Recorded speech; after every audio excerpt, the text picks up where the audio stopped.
Hello and welcome. It is Eric Erickson here across the nation. My phone number, should you wish to call and be a part of the program, 877-973-7425. Glad to have you with me here.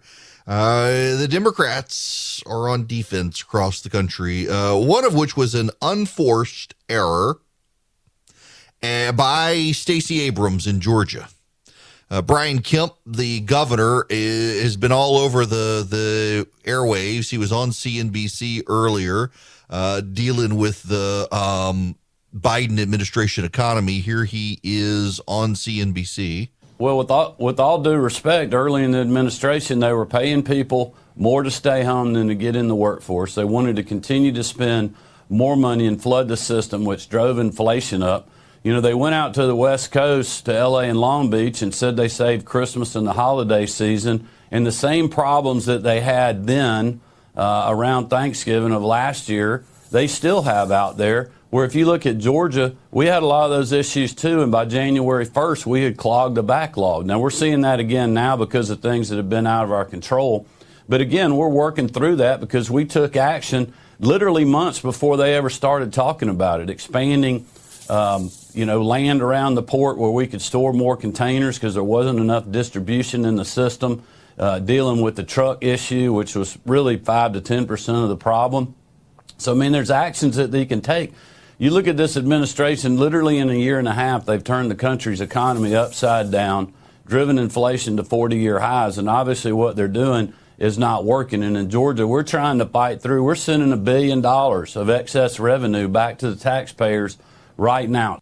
And Abrams, of course, wants to spend that money instead of give it back to the taxpayers. Well, Abrams, Stacey, the governor of Georgia, the pseudo-governor of Georgia, the other day, I played this audio, I guess it was last week, right before the election, gave a speech where she said Georgia is the worst place to live. And the Republicans have dropped an ad on her. She's on defense now, saying she was trying to contextualize data. Well, contextualize this. Georgia's the worst, according to Stacey Abrams. I am tired of hearing about being the best state in the country to do business when we are the worst state in the country to live. We are the worst state in the country to live. Oh, bless her heart. Georgia leads the nation because Brian Kemp is governor. He reopened Georgia first, brought thousands of jobs, and Kemp's cut taxes to help families deal with Biden's inflation. Brian Kemp's kept Georgia the best place to live. All right. Can I say something stylistically, lovingly? Please, can I just country to live. We are the worst state in the country to live. Oh, bless her heart. Could they have found someone a little more Southern to do the voice? When a Yankee says bless her heart, it just doesn't have the same. And maybe it's not I don't know. Maybe it's some like multi-generational Georgian who did the, I don't know. There's something about the voice in the ad that the whole bless her heart thing falls flat. I mean, bless her heart. She said Georgia's the worst place to live, but it just doesn't catch it. The timing in the script, the way it's said, the accent it's said, it falls flat with me. The voicing there kind of grates. No offense to the woman who lent her voice to the ad. If she's listening, I apologize. It just doesn't work for me in the ad, but it's a good ad. Other than the voice. Abrams is on defense here. Raphael Warnock in Georgia is on defense as well. Raphael Warnock, Abrams in Georgia paid, I talked about this yesterday, she paid medical bills for like 86,000 people in Georgia, 100 some odd thousand in the Southeast, 80 some odd thousand in Georgia. And she turned it into a campaign ad and said, healthcare is so bad and so expensive and people can't afford it. She paid. Now, it was a political group tied to Abrams that paid that money. The Democrats are spitting mad that Republicans have turned the tables now, and they're giving poor black Democrats in urban Atlanta gas vouchers. $25 gas cards they're given to people in a Democratic area of the city that is mostly black, and the Democrats are screaming about it, saying, you can't give water at the polls when you're giving them gas cards? How dare you? What they're really upset about is people have the means now to put gas in their car and they don't have battery cars. If the Republicans were giving Teslas away, the Democrats would not be as upset as they are the Republicans giving gas away to voters. It's absurd. They're screaming campaign violations and like it's not. It's perfectly legal. They're not tying it saying we'll only give you this gas card if you commit to voting for Herschel Walker or you commit to register to vote. They're just giving gas cards to poor people, to middle-income people who are now poor because of Joe Biden's economy, and the Democrats are livid about it. In fact, they sent out a talking point in Georgia to tell the Democrats in Georgia, the Atlanta Journal-Constitution was accidentally sent a copy of the talking points. Maybe it was talking points to the AJC. I doubt it, but some people will think that. They got a copy of it, sent to local Democrats to tell the Democrats, start playing up the economy. Start telling people Joe Biden's creating jobs. Start telling people Joe Biden's been awesome for the economy. It's not going to work. People don't feel it. They don't feel it because they're feeling the pain of the pump. And to have Democrats screaming about it, it's highlighted the issue even more. Now, Greg Bluestein is a reporter at the Atlanta Journal-Constitution in Atlanta. Greg Bluestein has covered the story in the Democratic complaints, and he's getting assailed by Republicans saying, oh, the AJC, they're playing up these complaints by Democrats. Look, he's doing his job. He's reporting, and I actually think it's hurting the Democrats. The more the Democrats complain about people being given free gas, the worse the Democrats look. That's just the reality of it. It's having a detrimental impact. In Arizona, Mark Kelly is the Democratic senator from Arizona. He's falling behind in the polls, and the Republicans don't even have a nominee yet. And then there's Fetterman in Pennsylvania. This is from the Washington Examiner. Following a landslide victory in Pennsylvania's Democratic Senate primary last month, John Fetterman has not yet disclosed when he will return to the campaign trail after suffering a stroke shortly before the election. Questions remain about his health. Fetterman, the state's lieutenant governor, disclosed shortly before the May 17th primary he suffered a stroke, saying he was expected to make a full recovery. On the day of the primary, his campaign disclosed he underwent a procedure to install a pacemaker with a defibrillator, which was successful.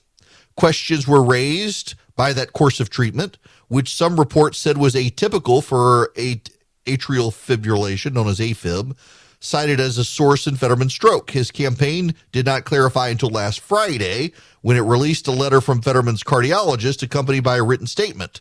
The stroke I suffered on May 13th didn't come out of nowhere. Like so many others, and so many men in particular, I avoided going to the doctor even though I knew I didn't feel well. As a result, I almost died. Turns out he's known for 5 years he had AFib and didn't do anything about it. Now his campaign says they're not sure he'll return to the campaign trail until the fall. They've got to pick up Pennsylvania to have a shot at holding the Senate. They've got to pick up Pennsylvania to have a shot at holding the Senate. They have a 50-50 Senate. Suddenly you've got Dr. Oz, who's not a great candidate, but he is a world-renowned cardiac thoracic surgeon running against a man who waited 5 years to deal with his AFib and only did it after he had a massive stroke, and it's taking him off the campaign trail. Absolutely bizarre. Absolutely, genuinely bizarre. In Nevada, the Nevada senator there is having all sorts of problems. What's her name? Catherine Cortez Masto. Catherine Cortez Masto is about as popular in Nevada as drought and heat waves are. She's just as ubiquitous as drought and heat waves too. The voters there are ready to throw her out of office. She is not happy, or they are not happy with her. You got the Mark Kelly situation now. If he goes, the Senate goes. If Catherine Cortez Masto goes, the Senate goes to the GOP. If Raphael Warnock goes, the Senate goes to the GOP, and you've got three of them right there: Arizona, Nevada, and Georgia, where very likely the Republicans are going to win. There has not been recent polling out of Georgia, but most polls had Herschel Walker ahead of Raphael Warnock. Warnock has taken to running ads saying, look, Washington sucks. Don't blame me. To the surprise of many, myself included, Herschel Walker's been more aggressive out there on the campaign trail in the general election, and the attacks from the Democrats have been less muted. I'm sure they will fire up and be nasty, but it gives Walker time to establish himself, defend himself, and generate a narrative about himself that's harder for the Democrats to overcome. The Democrats have real problems, and it gets worse. Today is primary day in 7 states: California, Iowa, Mississippi, Montana, New Jersey, New Mexico, and South Dakota are all having primaries. In California, you have a situation where the mayor of the Republican billionaire turned Democrat, Rick Caruso, as I mentioned yesterday, could very well become the mayor of Los Angeles without even a runoff. To put this in perspective, Rick Caruso, a billionaire Republican turned Democrat, sits on the board of the Ronald Reagan Presidential Foundation. No one doubts he is a moderate Republican, but they're furious, Democrats are in Los Angeles, so much so that they're willing to side with Rick Caruso. Owen Wilson, the actor, apparently this morning found his Tesla on blocks. His wheels had been stolen. The Democrats, Hollywood actors, they're all furious. The homeless situation out of hand in Los Angeles. The district attorney, Chiza Boudin, whose father was the Weather Underground terrorist who liked Obama, he is going to be recalled possibly. He's behind. It looks like the recall might work in San Francisco. They're furious about it. Now, there's some hope for Democrats there because of the way redistricting works in California. A couple of Republicans have been thrown into Democratic districts, and they may be helped, but they're not sure. In Iowa, Democrats are not going to be helped in their primary, nor will they be helped in Mississippi, nor will they be helped in Montana. And there's a great battle in New Jersey, and there's a great battle in New Mexico between the far left and the left in that state. The Democrats are looking to be in dangerous ground here. They're kind of freaked out about it. Harry Itten on CNN. If you're a Republican running for re-election or trying to unseat a Democrat, things are looking pretty good, right? I would say they're looking very good from a historical context. So basically, I took the best Republican positions on the generic congressional ballot at this point in midterm cycles since 1938. That generic ballot basically is, would you vote for the generic Republican or generic Democrat in your district? And guess what? Since 1938, the Republican 2-point lead on the generic congressional ballot is the best position for Republicans at this point in any midterm cycle in over 80 years. In over 80 years. Doom is on the horizon for the Democrats. Doom. Real doom, destruction, despair, gloom, and doom. It's not good for the Democrats out there. They don't seem to understand, or maybe they do. Maybe they have an increasing sense of just how bad it is for them out there. And yet they are incapable of responding. They're incapable of fixing their problems. Now, why are they incapable? This is very important. Why are they incapable? They are incapable of fixing the situation because they are now held hostage by members of the far left. They are held hostage in a way in which they can't get out of it. Their donors and their base depend on them taking extreme positions on the environment, on spending, on a whole host of social issues, and the American public has turned on them as a result. This will happen one day to the Republicans, just like in 2018. It'll happen to the Republicans, but now it's the Democrats' turn. And we get to watch them panic, and they're starting to panic in real time. There are a lot of options out there. If you're a self-starter and you want to invest on your own, it can be really confusing.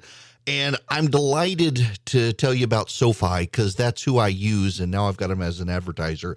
If you're a SoFi user, my gosh, you get all sorts of options, great research. You get the ability to invest in stocks, EFTs, crypto, plan out your retirement.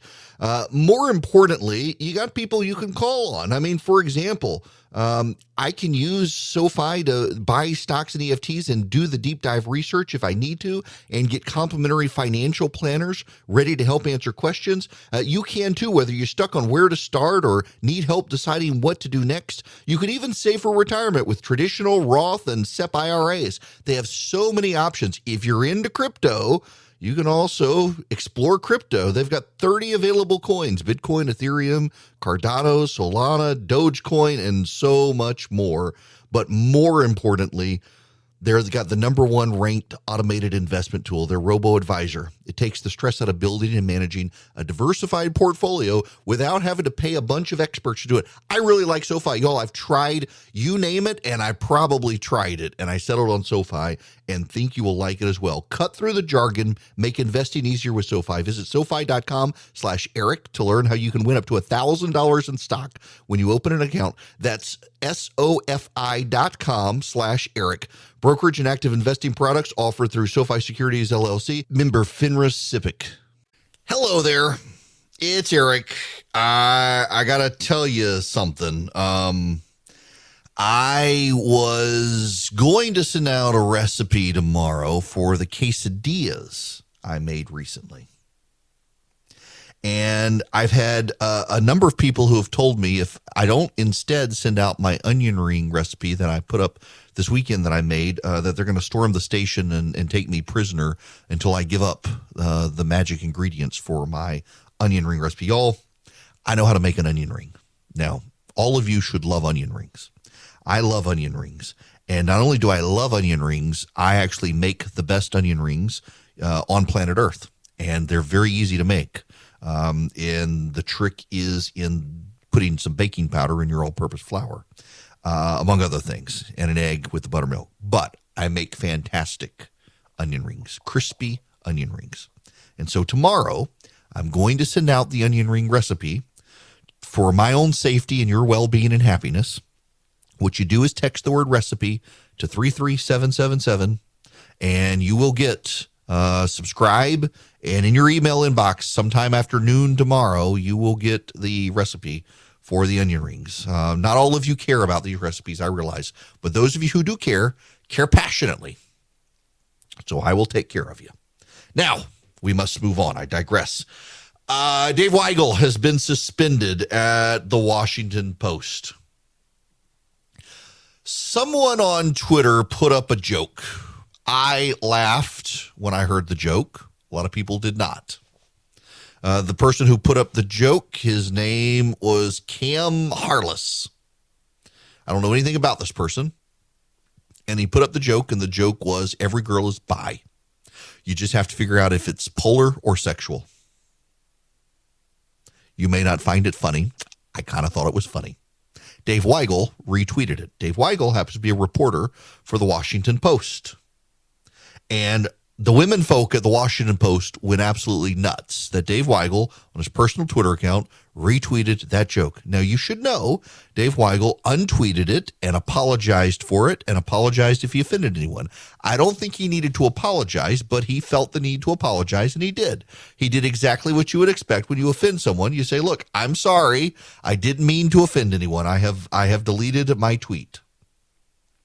The Washington Post has suspended him without pay until July, because several reporters complained, one of whom, her name is Felicia Sonmez. The woman seems to be a complete nutter. She sued the Washington Post before, and the Washington Post essentially has had to suspend Dave Weigel. Otherwise, she would accuse them, more likely than not, of creating a hostile work environment. She's gone after several other male employees as well. The woman lost her mind, and Dave Weigel, all he did was tweet a joke, has now been suspended. This shows you the unseriousness of the Washington Post. Hello there. It is Eric Erickson. Yes, you can be on the program, 877-973-7425. Let's go to the phones. Waiting patiently out there. Adam, welcome to the program. Hello. Hi there. How are you? I'm good. How are you? I'm great. Thank you for the bread pudding recipe, by the way. Oh, you're more than welcome. My question today is, can you kind of give me an update and some education on John Durham? Who commissioned him to do this? And now that we're getting close to the meat, why aren't the Democrats just pulling the plug on this investigation? That's a great question. So John Durham is he was a U.S. attorney in Connecticut, highly respected, by the way.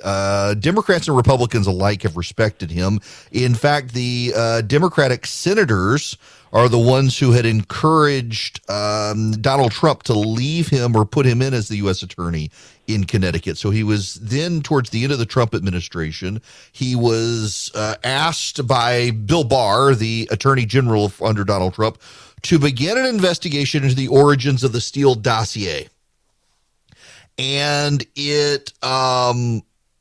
wanted to find out, where did all the lies come about the Russia stuff, in large part because the Mueller investigation found that it was a Democratic hit job.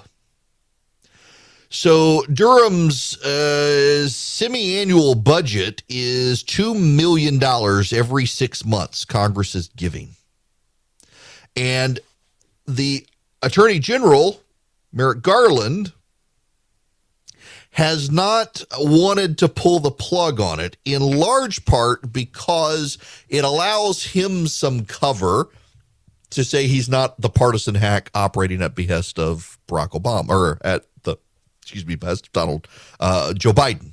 So by leaving Durham alone, he's not doing anything. And also, everything's fallen apart. The further you go into the case and the further you go into the data, it doesn't appear that a lot of the things that Durham is finding are crimes. They're dirty tricks for sure. They're political dirty tricks. But it doesn't appear so much that there are a bunch of crimes. In fact, the jury has found one person not guilty so far. There's a 39-page, 5-count indictment of one person that it seems unlikely to ever go before a jury because of ties to Russians. The person is out of the country. Doesn't appear to be coming. There's also the Igor Dashchenko. He's the Russian-born foreign policy researcher. He's accused of repeatedly and intentionally feeding inaccurate information to the FBI to help build and bolster the Steele dossier. It just appears that what Durham has uncovered is what we kind of already knew. There were a series of dirty tricks. It's dubious as to whether or not they're actually illegal. One person already found not guilty by a jury. A lot of Republicans baffled that Durham went to trial with the evidence that he had. And it has allowed the Democrats to say, yes, there were dirty tricks. But no, there's no other there. I don't think what we're going to see is Merrick Garland shut it down. I think what we're going to see is its natural end. I think what we're going to see is that Durham himself wind down his investigation. We know now that a lot of the Christopher Steele dossier came from dirty tricks. We know now that it was Hillary Clinton's own campaign that helped fund it. We know now the incestuous ties between members of the media and the Clinton campaign when it came to this. And we know now that it's going to be hard for juries to convict. So probably need to move on.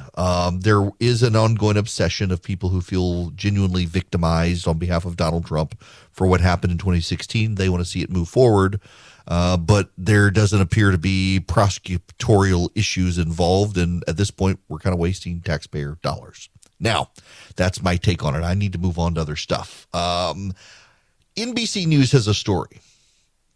I want to read you part of the story from NBC News. I should apologize for even bringing up an NBC News story, but there's a relevant point to me bringing up the NBC News story. If I can get my link to open, I'm not sure I can. Let me go another way. My computer suddenly wants to have issues when it comes to NBC News. But there was a high school graduation, a local story. If ever there was a local story, It is the local story of an uneventful high school graduation.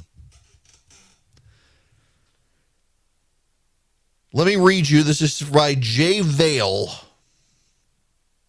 A high school graduation speech telling students to choose a spouse based on biblical principles is sparking outrage online.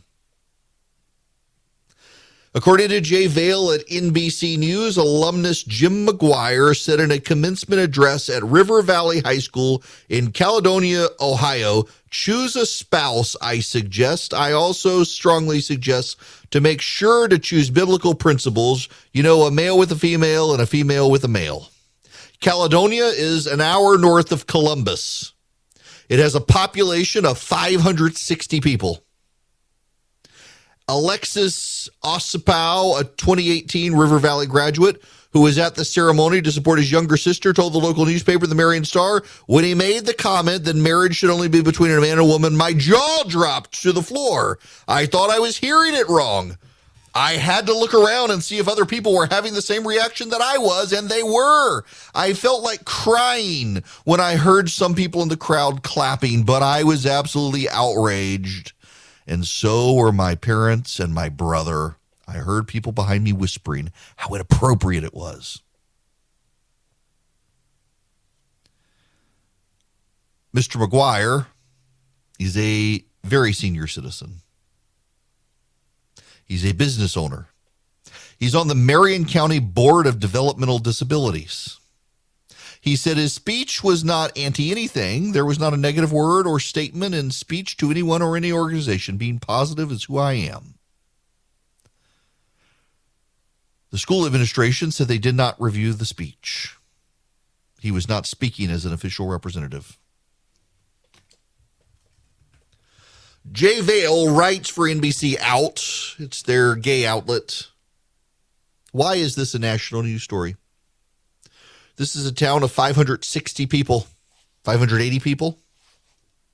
It's a man who is an elderly senior citizen who does good in the community, who works with people with disabilities, developmental disabilities.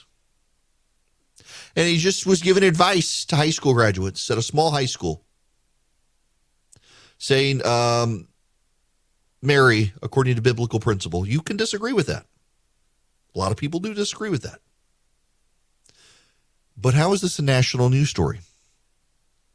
I'm reminded of the abortion doctor in Philadelphia, Kermit Gosnell, I believe it was, who was committing heinous acts, induced a pregnancy on one woman in a toilet. The baby drowned. That was his abortion. When the Washington Post was asked why you're not covering this abortion story, they said it was a local crime story in Philadelphia. It didn't involve the Washington Post. But this is a town of 580 in an hour outside of Columbus, Ohio. And this man, Mr. McGuire, is now being harassed and vilified for giving a graduation speech to a local high school. Why is this a national story other than to harass and bully and hate on Christians? That's it. It's the only reason this story is out there. It is by aggressive activists in the press who wish to hate a Christian senior citizen. The 5 Tampa Bay Rays players who refused to wear gay pride logo on their uniforms because of their religious beliefs were declared bigots by Sarah Spain on ESPN. Bigots, she said. This is what tends to happen when frivolous class isn't affected by things.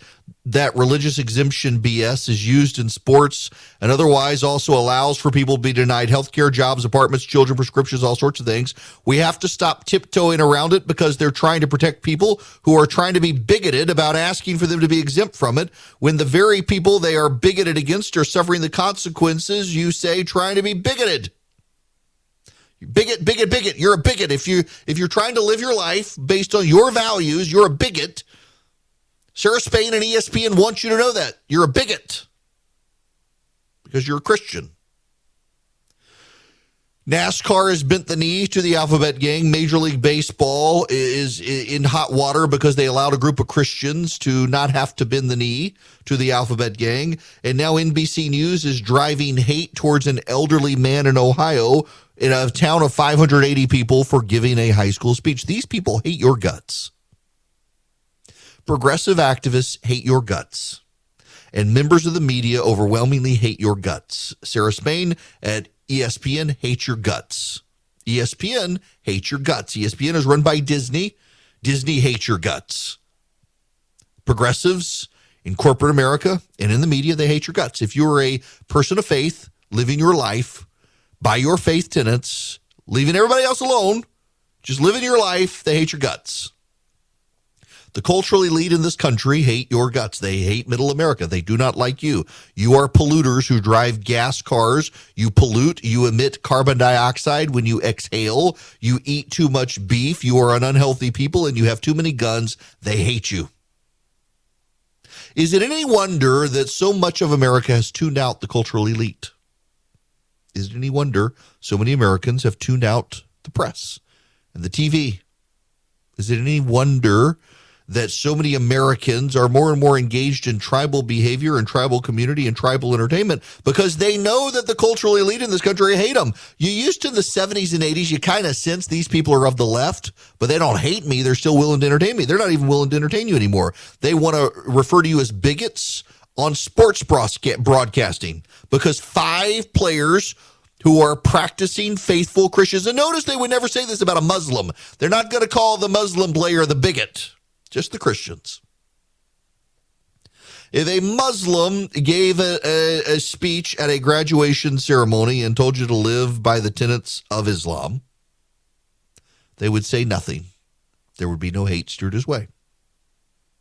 But for a man in his late 60s or 70s to tell a group of high school kids in a small town to live according to biblical principles, man marries a woman and a woman marries a man, use the Bible to find your partner, well, he's a hateful bigot who has to now be destroyed because tolerance for everyone except for the people of faith.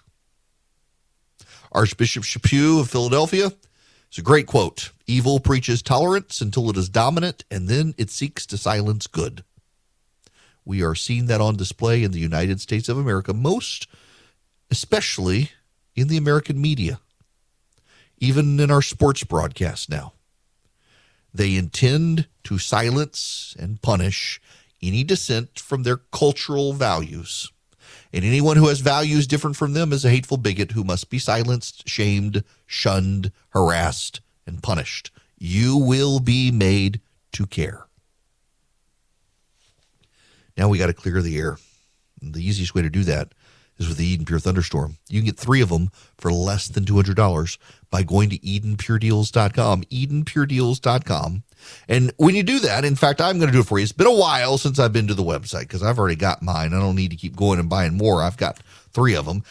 Eden Pure, you're greeted on the website, radio and podcast. Welcome, listeners. Enter your host code word. It is Eric3 here, ERICK3. You click submit and success, it says, and you get the Eden Pure Oxyleaf 2 Thunderstorm 3-pack. You know, normal price is $387, but you're going to save $200 and you're going to get all 3 of them for less than $200. You're going to even get free shipping with this. So you're saving $200, you're getting them for less than $200, and you're getting 3 of them. One for upstairs, one for downstairs, one for your basement or your attic or your RV, or I keep one in my suitcase when I travel with it. I use it in the kitchen to eliminate the fry odors. It just works. It's good. It wipes out odors. It gets rid of the dust, the mildew, the mold, the pollen floated in the air. EdenPureDeals.com. The discount code again, Eric3, ERICK3. Go to EdenPureDeals.com today. Use the discount code Eric3. Get 3 of these and clean the air in your house. This part of the program brought to you by First Liberty Building and Loan. Wherever you are nationwide, they can help your business grow. If you need $750,000 or more in loans, reach out to them. Tell them I sent you. Their website is firstlibertyga.com. They can help you nationwide, businesses only, firstlibertyga.com. I am encouraged by some news. CNN's new boss, Chris Licht, is evaluating whether personalities and programming that grew polarizing during the Trump era can adapt to the network's new priority to be less partisan. If you're a regular listener of this program, you know I'm a fan of CNN. I got my TV start at CNN. I was there for 3 years, and then I was at Fox for 5 years. And frankly, I would have stayed at CNN, except I was leaving as Jeff Zucker was coming in, and they were unwilling to put in writing that they would not can me or punish me for things I said on radio. And I did not want them at the time to come after me because it happened repeatedly, and I was getting exhausted of left-wing organized campaigns, and there really wasn't a lot of internal support. The network internally, institutionally, at the staff level, has a lot of people who lean to the left. And a lot of the reporters know it, and they were emboldened by Jeff Zucker to stay left. And the result is the network fell into third place. And instead of competing for the news, they have competed against MSNBC to be the left's favorite network. And Chris Licht, the new guy who replaced Zucker, has come in, and the mission is to get him back to hard news. So they've dropped the breaking news banner. Not everything will be breaking news. They will restrict how they use it. That's a good thing. They're also now going to encourage their producers and bookers to get people on regardless of outrage on social media. So, for example, when I was at CNN, if I said the sky was blue, you could guarantee that Media Matters was going to come after me and CNN for saying the sky was blue. Came after me all the time for stuff. There was one moment I made a comment on Twitter that Media Matters and left-wing groups blew up, and it was a comment I had made in front of a group of people at CNN, all of whom agreed with the comment. But when I said it on Twitter, they nearly suspended me. They wound up not, but they came very close to doing so. Even though even the people who were involved in the decision-making process had agreed with me behind the scenes. I was very, very frustrated. I felt like a couple of people had my back, but too often I was constantly having to fight just to keep my job when people on the left were not and did not have to. It's nice to know that Licht is coming in and wants to try to move them back to news. This is from Axios. For on-air talent, that includes engaging, respectful interviews that don't feel like PR stunts. He wants to give personalities that may appear polarizing a chance to prove they're willing to uphold the network's values so they don't tarnish the journalism brand. So they got to make programming decisions that are focused on nuance, not noise. To conservative critics, Jim Acosta, Brian Stelter, I would add Don Lemon in there, have become the face of the network's liberal shift, and he wants to try to do real news. Competition is good, and if CNN can compete by providing quality news, I'll watch them. I mean, they do better global news than any other American news network. The Fox News needs competition, and they don't have competition. If CNN's willing to compete on the hard news aspect of the news gathering, that's going to be good for Fox, good for CNN, good for everyone else, and so good for Chris Licht for taking CNN in this direction if they can actually pull it off and actually commit to doing it. For the ones who work hard to ensure their crew can always go the extra mile, and the ones who get in early so everyone can go home on time, there's Grainger, offering professional-grade supplies backed by product experts so you can quickly and easily find what you need. Plus, you can count on access to a committed team ready to go the extra mile for you. Call, click Grainger.com, or just stop by. Grainger, for the ones who get it done.